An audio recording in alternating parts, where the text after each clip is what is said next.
Hi everybody, this is Emily with Primrosecottagequilts. I am making a video today to talk about what I wish I would have known as a beginner cross-stitcher. I have been cross-stitching since March, so not quite a year, and there's so many things I wish I would have known just because I would have saved myself time and a lot of mistakes. So with this video, I hope you can take away at least one thing that you didn't know before. I am not an expert by any means. I'm still a beginner, but I just thought this would be helpful for anyone who is a beginner as well. So to get started, I am going to talk about a couple of tools I use that I think is a must-have, and maybe some things that you don't necessarily need to have but makes things a lot more easier. And also I'll talk a little bit about cloth and thread and what to use for a beginner and my recommendations. It's my personal opinion, so hopefully it's helpful to you. So to get started, I picked an easy cross stitch to kind of reference and look at, which is Boo Bash by Lindsay Waite, my sister.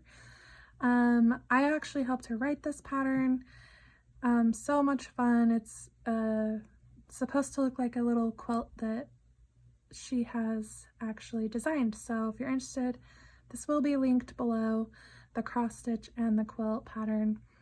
I highly recommend, if you're a beginner, to start with something simple. Something small like this. This is a pin cushion. It's great for beginners because you can kind of test out if it's something you're interested in. You can see what threads work with you, needles, and Aida cloth, or there's many kinds of cloth. I personally use just Aida because I'm still a beginner. So when you're picking a pattern to use, pick something small and something with very little thread change. So this one has 5 different threads, which I think is a great beginner amount, as well as she broke it down into different sizes. So this one on 14 count will be 4 by 4.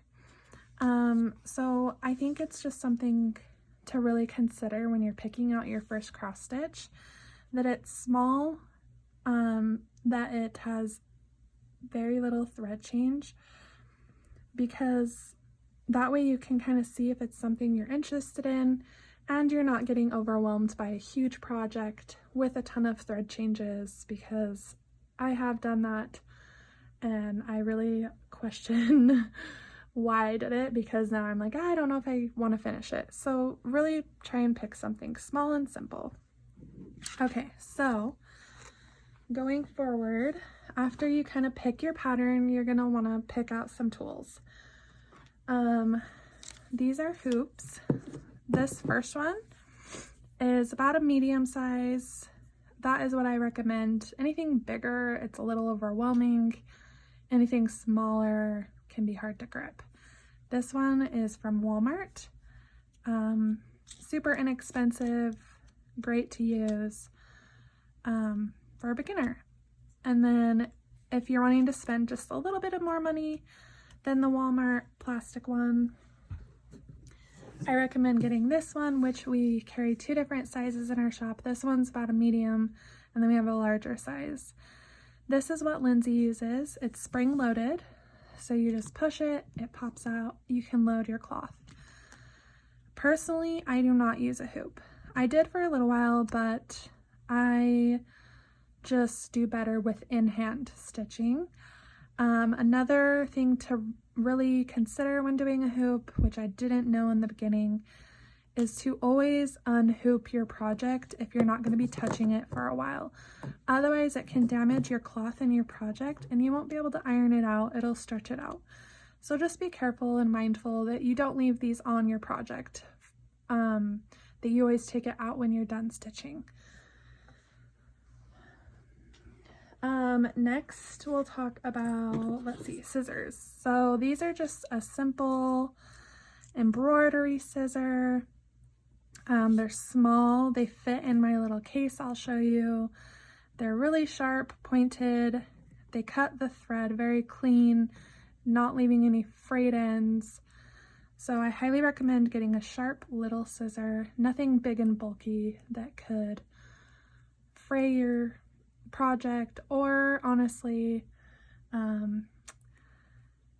just think this is better. I don't know. So we do carry these. They'll be linked below. Another great thing to have in your little toolkit, because you are going to make mistakes, is a thread picker. So this is something I keep on hand in my cross stitch bag so that if I make a mistake, I can quickly unpick it. Hopefully you are more mindful than me and you never have to pick, but a picker is great to have. This is a nicer one, but again, you can buy one at Walmart for fairly inexpensive.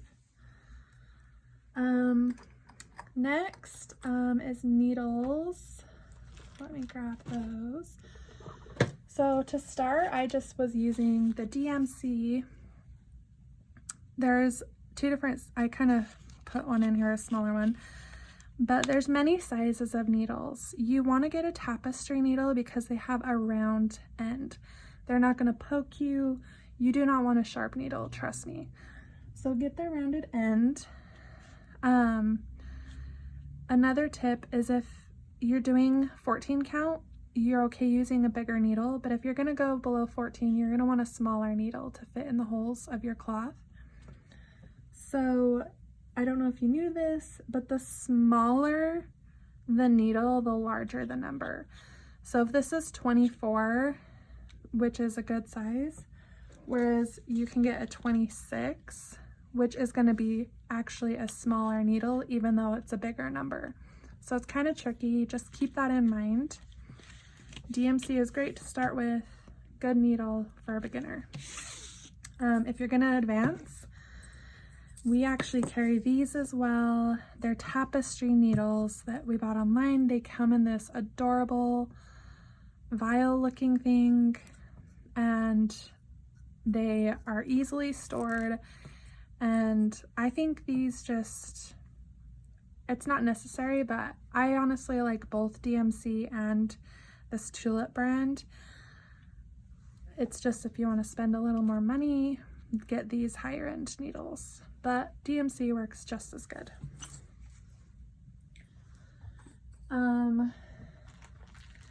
After that, so I have this awesome toolkit that I thought of. So I got this little carrier at the dollar store for $1. I bought one for my mom and sister. So this one's my mom's, and she has all of her stuff stored in here. Let's see. Okay. So inside she has a pen. She has quilting clips, which I'll show you what we do with those. She has her bobbins, extra thread. She always carries white and black in here, which I do as well. Her scissors, her needles. She has some little thumb grip things. These basically protect your finger from getting poked. And then I actually prefer a different floss, which is Aura, and I just stick these in there so that I always have white and black on hand, no matter what. So I'm gonna grab the white, or the black. Let's see, we'll grab the white as well. So this is great because I can take this with me anywhere and it keeps it organized. It's not gonna spill out everywhere. And I just recommend doing something like this to keep things safe, protected, and organized. So with that, I'll talk about some thread. So there's many kinds of thread in the world. We're going to talk about a few different brands that we use here at Primrose. So you're going to want to get bobbins. These are DMC. There's plenty of brands out there. I personally don't have a preference. So DMC comes like this. When you're going to bobbinate your thread, you always pull from the number end. So wherever the name or number is, you pull from that end to wrap it. You're always going to want to write what number it is on here in case you are doing a project and you need to restock that floss. So to wrap it, you want to pull from this end, hold here, and then I just kind of like pull and wrap as I go. So super easy, but can be time consuming because if you have a lot of thread with your project, you have to wrap a lot. Another thing I would recommend is if you have a project, try and always use a brand new scheme, especially if it's a colored one, because if you run out of thread, sometimes it can be a little off in color. So I think it's smart to just use the same bobbin for that project. I don't like bobbinating, so I actually prefer the Aurifil, which is Aurifloss. These I always keep in my little container for all my projects. I always use this black and white. So I don't have to bobbinate it. It's already in a spool. The benefit of getting this, even though it's a little more pricey, is it comes in 18 yards a spool. So this is 18 yards. Crazy. Whereas this smaller one, DMC, comes in 8.7 yards.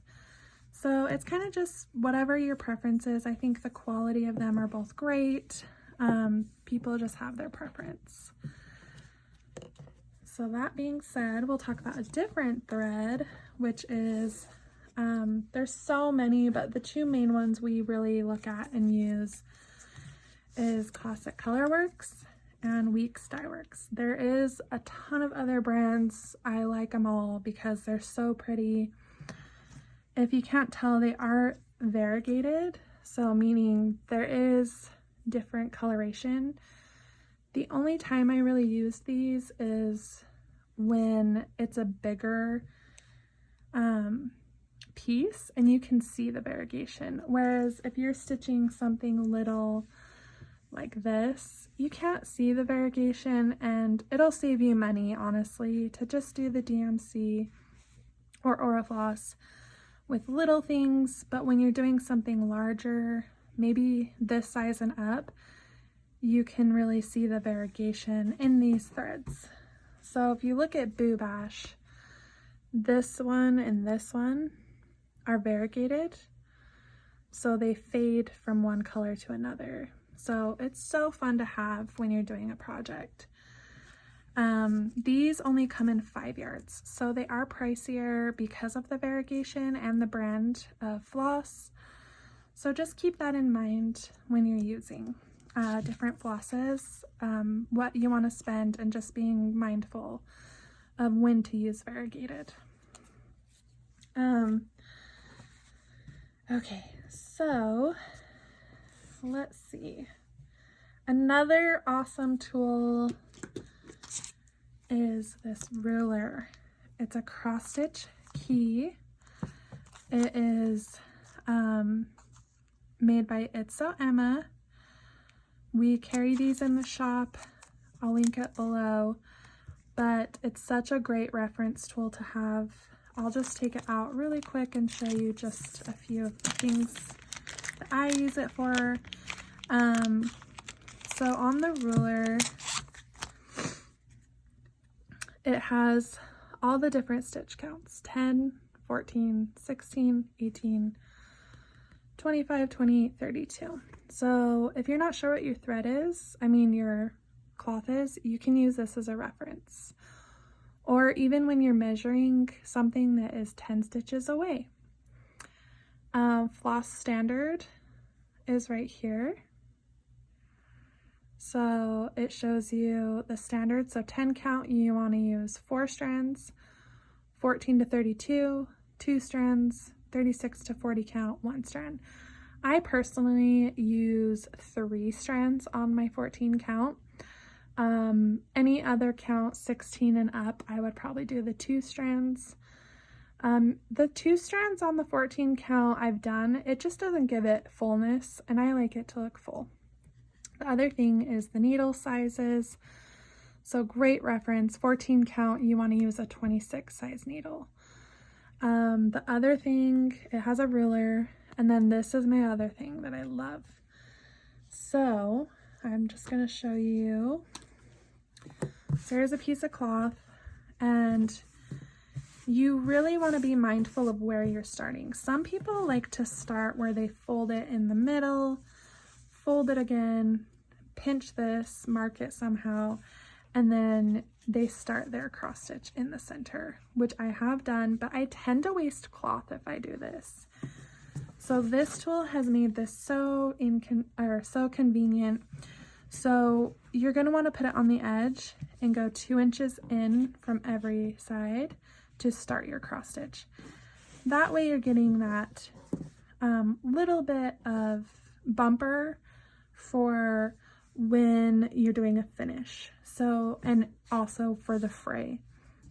So I tend to start 2 inches. So it's a great thing. It has a hole so you can mark it. You could stick your needle and thread right through it to start so you're precise, or you can kind of guess. So I'm kind of sloppy and just guess. So I'll like put it on, kind of just guess. So like right around here would be 2 inches. Great tool to have, great reference guide. So another useful thing we do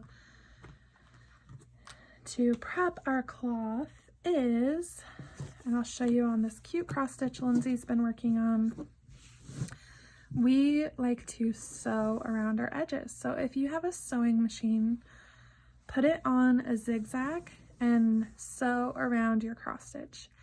This is going to prevent the fray, which it already is going to happen. It gets kind of messy, but this way you're not wasting cloth, and it's creating a clean edge for you while you're cross stitching. And also, if you're gonna have a ton of fray, you just have to be really mindful and careful, because these can get tangled into your cross stitch, and trust me, I have gotten it tangled and it's not fun to untangle. So definitely sew around your edge after you've cut and measured what you're gonna need. So this is 14 count hand dyed cloth. I believe me and Lindsay dyed it with RIT dye, which is a great fabric dye. This one is 14 count. It was white. We coffee tea dyed it. This one is 14 count black Ada. And then here's just white. And then just as an example, we did buy some of this 25 count Lugana it's vintage cloth by Lori Holt of Be in My Bonnet. We are going to list some of these in our shop, linked below. So if you can tell, the holes are just a lot smaller. So just one thing to be mindful of, if you're going to do a 25 count, your project's going to be smaller. If you do it on the 14 count, your project will be bigger. So depending on the size of the project, like the Boo Bash is this is done on 14 count, and it's only 4x4. So if I was to do it on 18 count, it would only be 3x3. So just be mindful of what size cloth you're gonna do your projects on. And as a beginner, 14 count is where it's at. It's that sweet spot that's gonna just really be easy for you to get started with. I haven't even advanced, so next I'm gonna try 16 count, which is coming soon. So another thing, this is all our floss that is like classic and weak dyes. We have these cool rings that we store them on. You can get these at the dollar store. So that being said, when I have a project with say 5, I get the smaller ones, and I will put all my floss on these. So let's see, here's my black. So when I have a project, all the colors I need are on this one thing. It's together, it's clean and organized. So we store all of our or all of our classic colorworks and weeks on these rings. The way we store our DMC is in a tray. You can get these at Walmart, craft stores, and we do it in numerical order, which is kind of funny. You would think it'd be more color coded, but it sometimes has like a random pink in your purple. So we have a ton of these. My mom has had these for years. They're awesome to really organize your DMC. Okay, so as far as so if you have a bigger project and you need to stitch, but you have all this cloth you have to hold, you don't want to bunch it up, you want to keep it nice. So I actually turn it over and I fold it like this, and sorry, had to reach over. So I use these quilting clips. You just clip them on the end. Voila. If I can, there we go. So now I have this to hold on to. Likewise, I actually like to have it on this side. So it's nicely rolled, it keeps nice. If you don't have quilting clips or don't like those, there's these awesome little roll-up things. I have no idea what they're called.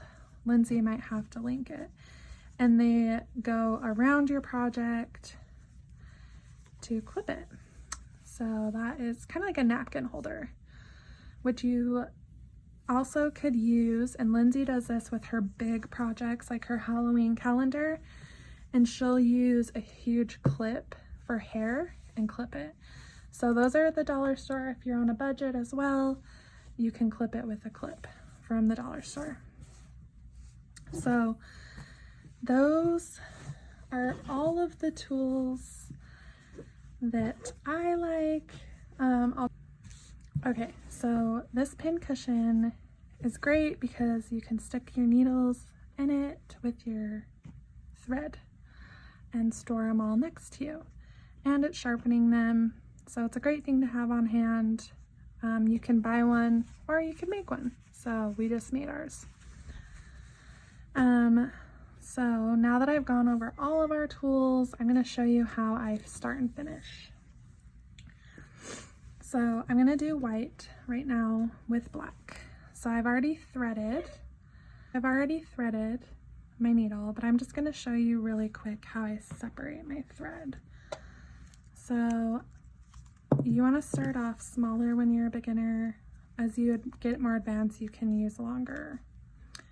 So we'll just trim this. As you can see, this is thinner because I've already trimmed it down. Not trimmed it down, but I took it down to 3 threads. So what I do is I'll tap the top to separate the threads, and then I get the 3 and I pull to separate. So it is going to get kind of tangled. The only easy way I do this is I connect this other end to my mouth and then I pull apart. So I'll do that really quick. So now I have the string separated. And then you're gonna just thread it through your needle. So now I have this one. So to start something, you want to tie a knot on the end. So on the opposite end, you're going to clamp the end with your thumb, wrap it around, and like twist it to create a knot. So the 14 count and up, you're gonna probably have to do multiple knots to get it started. So after you do that, you got a good knot to get started. So when you are stitching, you want to make sure all your stitches are going in the same direction. Otherwise, your project won't look as clean. So pick which direction you want to start with. I always go from left to right, which I know a lot of people go right to left. So I start at the top, pull it tight. Make sure it's tight. I fill with my fingers. A lot of it is filling and memorizing how it feels. So I go across one way, looks good.